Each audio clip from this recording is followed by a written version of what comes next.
Gather not my soul with sinners. Psalm 26, verse 9. Fear made David pray thus, for something whispered, perhaps, after all, thou mayest be gathered with the wicked.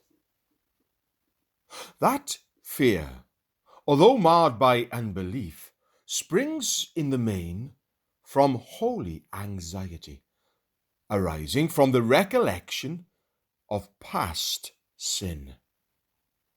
Even the pardoned man will inquire, what if at the end my sins should be remembered, and I should be left out of the catalogue of the saved? He recollects his present unfruitfulness. So little grace, so little love, so little holiness. And looking forward to the future, he considers his weakness and the many temptations which beset him, and he fears that he may fall and become a prey to the enemy.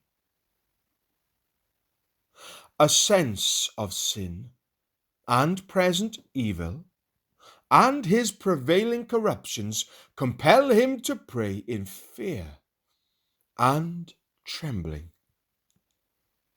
Gather not my soul with sinners.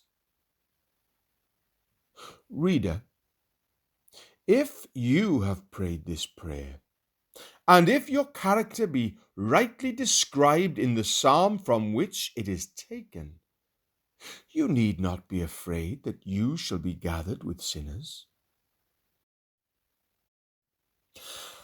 Have you the two virtues which David had? The outward walking in integrity, and the inward trusting in the Lord. Are you resting upon Christ's sacrifice?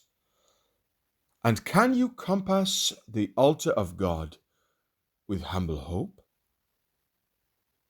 If so, rest assured, with the wicked you never shall be gathered, for that calamity is impossible. The gathering at the judgment is like to like. Gather ye together first the tares, and bind them in bundles to burn them. But gather the wheat into my barn. If, then, thou art like God's people, thou shalt be with God's people. You cannot be gathered with the wicked, for you are too dearly bought. Redeemed by the blood of Christ, you are his forever. And where he is, there must his people be. You are loved too much to be cast away with reprobates. Shall one dear to Christ perish? Impossible.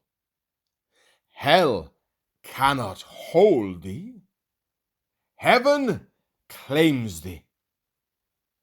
Trust in thy surety, and fear not. Gather not my soul with sinners. Psalm 26, verse 9.